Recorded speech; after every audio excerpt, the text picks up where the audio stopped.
Hello friends, welcome to our YouTube channel Rajneetik Chaupal. दोस्तों, संविधान की कड़ी को आगे बढ़ाते हुए हम भाग 3 पर आ चुके हैं। हमने संविधान के भाग 1 और भाग 2 हैं, उनमें हमने 2 वीडियो अपलोड कर दी थी। अगर आपने नहीं देखा तो आप उसे देख सकते हैं। अब हम भाग 3 पर आ चुके हैं। दोस्तों, भाग 3 मौलिक अधिकारों से संबंधित है।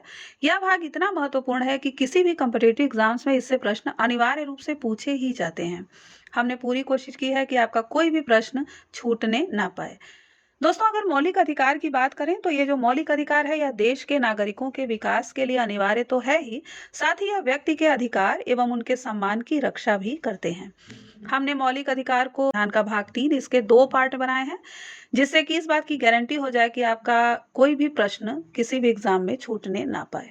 तो हम अपना पहला पार्ट शुरू करते हैं मौलिक अधिकार का। पिछले वीडियो में जो हमने प्रश्न पूछा था उसका जवाब भी मैं दे दूं। पिछले वीडियो में जो हमने प्रश्न पूछा था उसका जवाब है कि अनुच्छेद 11 जो है उसमें नागरिकता संबंधित कानून बनाने का अधिकार संसद को प्राप्त है। चलिए दोस्तों, हम अपने पहले प्रश्न पर आते हैं। भारत में मौलिक अधिकारों का सूत्रपात कहां से हुआ? 1215 के इंग्लैंड के मैग्ना कार्टा से, 1789 फ्रांस की क्रांति से, अमेरिका के अधिकार पत्र से या नेहरू घोषणा पत्र से? तो इसका जो सही जवाब है वो है 1215 के इंग्लैंड के मैग्ना कार्टा से। हमारा दूसरा प्रश्न, भारत का मैग्ना कार्टा किसे कहा जाता है? नीति निर्देशक तत्वों को, उद्देशिका को, मौलिक अधिकारों को या स्वतंत्रता के अधिकार को? तो इसका सही जवाब है मौलिक अधिकारों को। मौलिक अधिकारों को भारत का मैग्ना कार्टा कहा जाता है। अगला प्रश्न, कांग्रेस ने मूल अधिकारों की मांग किस अधिवेशन में की थी? 1929 के अधिवेशन में, 1930 के अधिवेशन में, 1931 के अधिवेशन में या 1932 के अधिवेशन में? तो दोस्तों, इसका सही जवाब है 1931 के अधिवेशन में। दोस्तों, ये जो अधिवेशन था 1931 का, ये कराची में हुआ था, जिसके अध्यक्ष थे सरदार वल्लभ भाई पटेल। इसमें कांग्रेस ने अपने घोषणा पत्र में मूल अधिकारों की मांग की थी। हमारा अगला प्रश्न, कांग्रेस ने मूल अधिकारों की मांग किस अधिवेशन में की? इसका जवाब है 1931 के अधिवेशन में। अगला प्रश्न, मौलिक अधिकार संविधान के किस भाग में दिए गए हैं? तो इसका जवाब आपको पता ही है, मौलिक अधिकार जो हैं वो हमारे संविधान के भाग 3 में दिए गए हैं। अगला प्रश्न, मौलिक अधिकार किस अनुच्छेद के अंतर्गत वर्णित है? अनुच्छेद 1 से 4, अनुच्छेद 5 से 11, अनुच्छेद 12 से 35 या अनुच्छेद 36 से 51? तो जो हमारे मौलिक अधिकार हैं वो अनुच्छेद 12 से अनुच्छेद 35 तक आपको मिलते हैं। हमारा अगला प्रश्न है, किस अनुच्छेद के अनुसार कोई भी ऐसा कानून नहीं बनाया जा सकता जो मूल अधिकार से असंगत हो? अनुच्छेद 12, 13, 14 या 15? तो इसका सही जवाब है अनुच्छेद 13।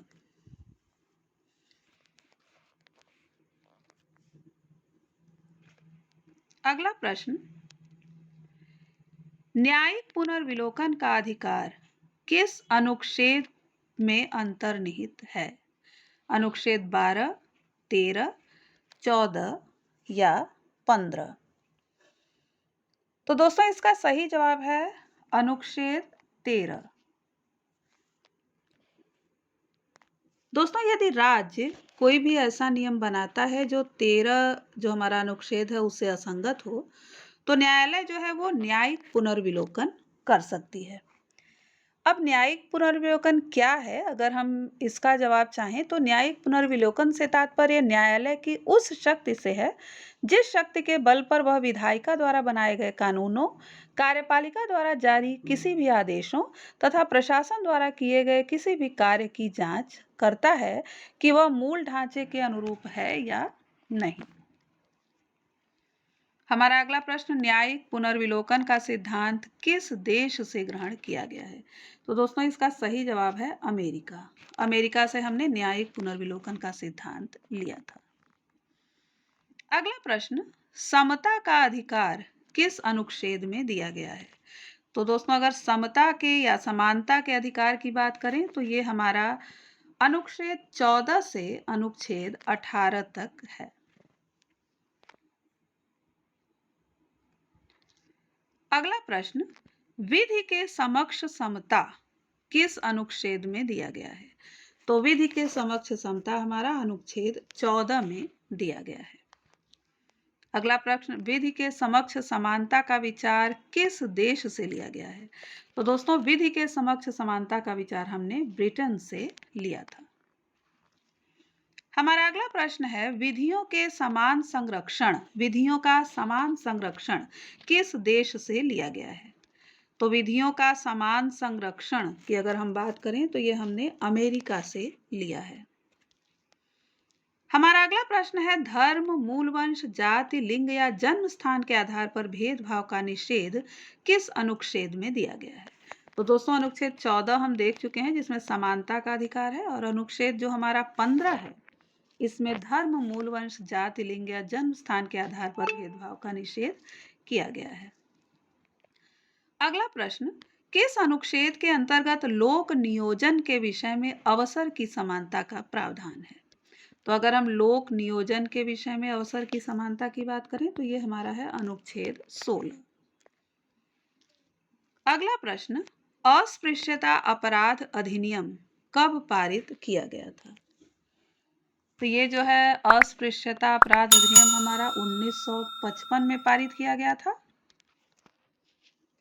और दोस्तों, इसके बारे में और भी हम जान लें कि 1976 में संशोधन करके इसे और भी ज्यादा कठोर बना दिया गया है।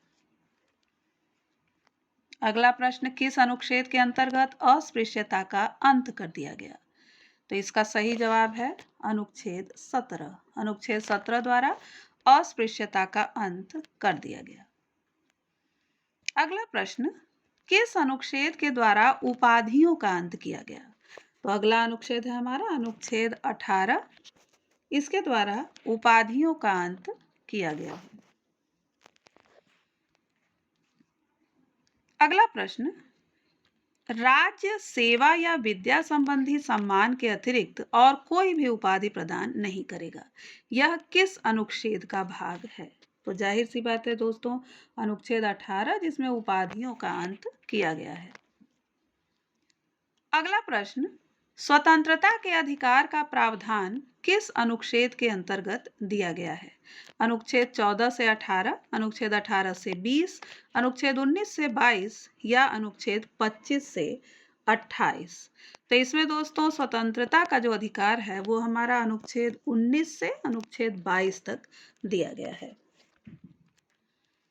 अगला प्रश्न, भाषण और अभिव्यक्ति की स्वतंत्रता किस अनुच्छेद के अंतर्गत दिया गया है? तो ये हमारा है अनुच्छेद 19। इसमें भाषण और अभिव्यक्ति की स्वतंत्रता की बात की गई है।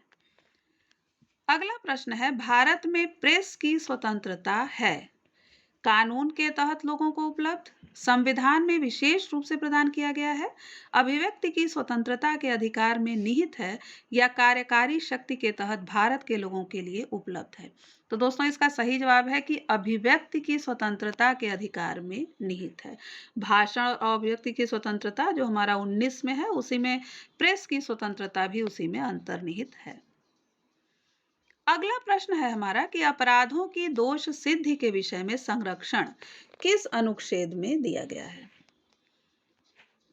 तो इसका जवाब है हमारा अनुच्छेद 20।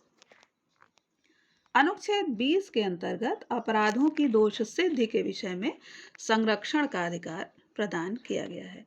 दोस्तों, किसी व्यक्ति को उस समय तक दोषी नहीं ठहराया जा सकता जब तक कि उसने अपराध के समय लागू किसी कानून का उल्लंघन न किया हो। तो ये हमारा जो संरक्षण दिया गया है अपराधों की दोष सिद्धि के विषय में, वो अनुच्छेद 20 में दिया गया है।